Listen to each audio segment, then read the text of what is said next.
Hello, so this is Get to Know the Goddess video number 3.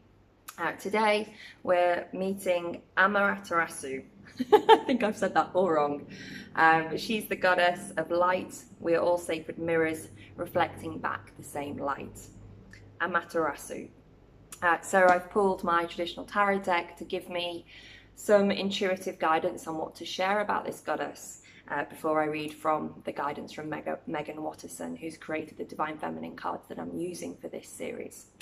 Interestingly, so we're sacred mirrors reflecting each other, and the first card that came out was the Two of Cups. So we're staying in this mirroring, this relationship. So what we call in is a reflection of us, and that works in all of our relationships, whether they're romantic partnerships, business partnerships, friendships, family. So this is saying, look at what you're calling in, take responsibility for it, because it's a reflection of the internal. It's a reflection of the light that you're projecting. The love that you feel for yourself will be matched by the love that you receive from another. Talking about light, we then have the Moon card. And again, it's these dualities, the two mountains, the two pillars. We have the dark wolf, so this darkness, this dark energy of Kali, going into the shadows, and the defensiveness of the crab, along with the water. So going into the subconscious, going into the darkness, going deep into our emotions, going beneath this shell, and really going into that soft underbelly. And that's the light of the moon. That's the shadow work that we do on the Divine Feminine path. And there's light to be found. It's only because of the darkness, because of the shadow work that we do, that we can step more fully and clearly and brightly into our light. It's like dusting down, the lights on your car, for example. When the darkness is obscuring the light, you need to clear it off. And that's what the Divine Feminine path is about. It's about going inwards, going into yourself to mirror that duality in your external world. So again, mirroring with the Two of Cups and the energy of this goddess. We're all sacred mirrors reflecting our own light. Interestingly, after the Moon card, we have the Queen of Wands. And this is the Divine Feminine in her full power. Full light, burning bright, passion. But it's not out of control. It's composed. And this fire that she's built up, this passion, this drive, is enabling her to shine from where she sits. Enabling others to see her and to come to her. That is the energy of the goddess. The goddess doesn't chase. She doesn't go towards whatever she's seeking. She works on herself sort of as this diamond in the center, and then once she's cleaned away the layers of the dust, the light shines brighter, so everything is magnetized and drawn to her. That is the pull of the Divine Feminine. That is the goddess energy that we can all work with, male and female.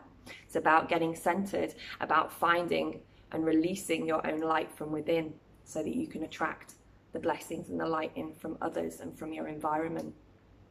So the Queen of Wands is then followed at the bottom of the deck by the Ace of Wands. And this, for me, is saying we are on this precipice of a new era of tapping into fire and passion. There's a lot of talk that I use myself that the masculine energy is the sun and the feminine energy is the moon. And that the masculine energy is heat, passion, drive, and the feminine energy is receptivity and flow and water and surrender. But the feminine energy can also be fiery and passionate and aggressive and possessive. The analogy that I've come across is, imagine the tigress with her cubs. Someone goes near that tiger cub, she's going to eat them alive. So mother's love, the Divine Feminine, is also instinctive and protective and fierce. And this rebalancing of energy from the patriarchy, from masculine to feminine, isn't about denying that passion and that fire, but it's about using it from a more conscious and aware place and a more balanced perspective. And we're moving into that. So the Ace is the start of the cycle. We have the Queen of Wands, so one of the top ends of the cycle. King is only higher, and then we've come back to the beginning again with these tarot cards. So for me, this is saying, the process that we're undergoing and that this goddess is guiding us is to work on ourselves, work on our light, find our true place of happiness, of contentment, of knowing. So when I use the word happiness, it's not that everything's perfect and we never go through struggle and strife, but it's about that inner acceptance and truth that you have that guides you with light through the turbulent times, through the darkness, through the moon.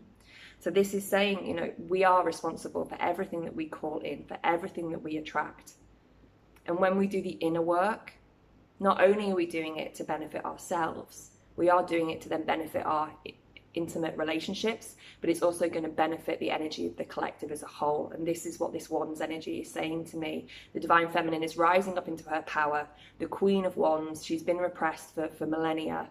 And the Ace of Wands is saying we're coming into this new cycle where the Divine Feminine energy is now being acknowledged and used. And it's this rebalancing, not to repress the masculine energy, but just to actually give it some more balance and let it be more fruitful for all of us, male and female. So I'll now read the guidance from the book, as I always do.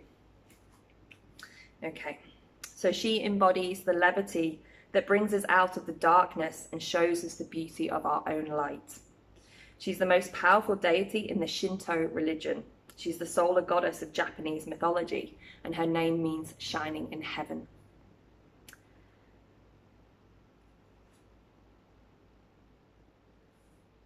When your soul selects a card, so I'm not going to read the whole thing because I've talked, given you my interpretation, so I don't want to make these videos too long. The cave is crucial when you select her card. So the cave is so crucial, drawing inwards, so the moon card. Hiding our light to restore ourselves and to heal from something or someone that felt too intense or aggressive. When we hide our light, though, we aren't the only ones left in the dark. We take our light from the ones who love us as well. The beauty of Amaterasu, I will learn these names, is that she emerges from the cave out of curiosity, attracted to someone else's joy. That's when she meets with the dawn of her own reflection.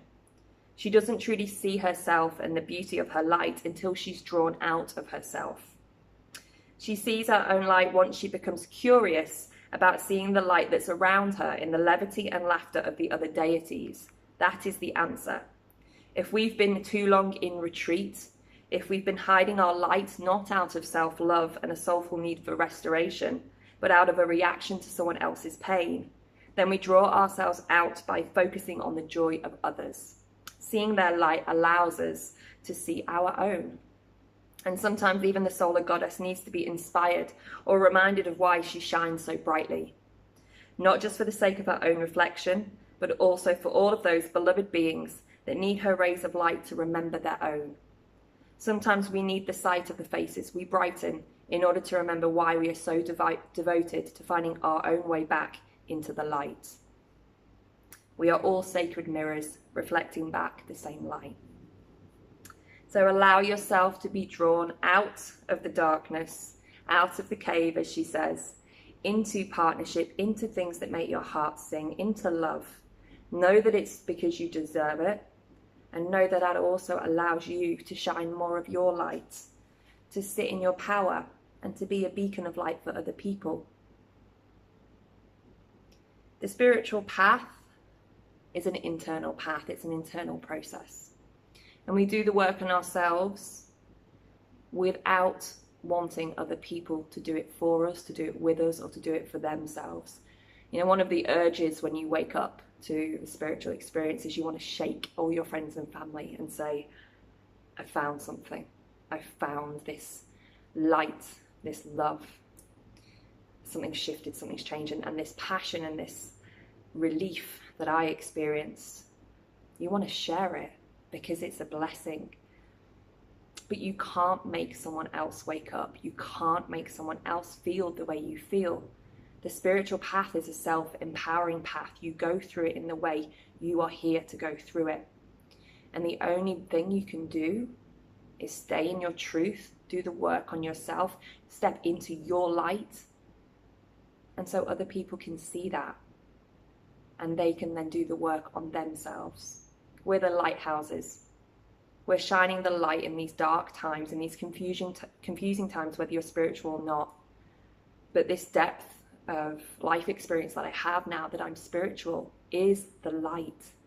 And it guides me on, even through the dark, challenging times. And I know I'm grateful for the community I have. I know that it does inspire others to think about things a little differently. And that's not from me proselytizing or preaching at them or telling them that this is the only way. It's just by me being truthful and honest and loving with my light, with the things that light me up, like the goddess, like the divine feminine.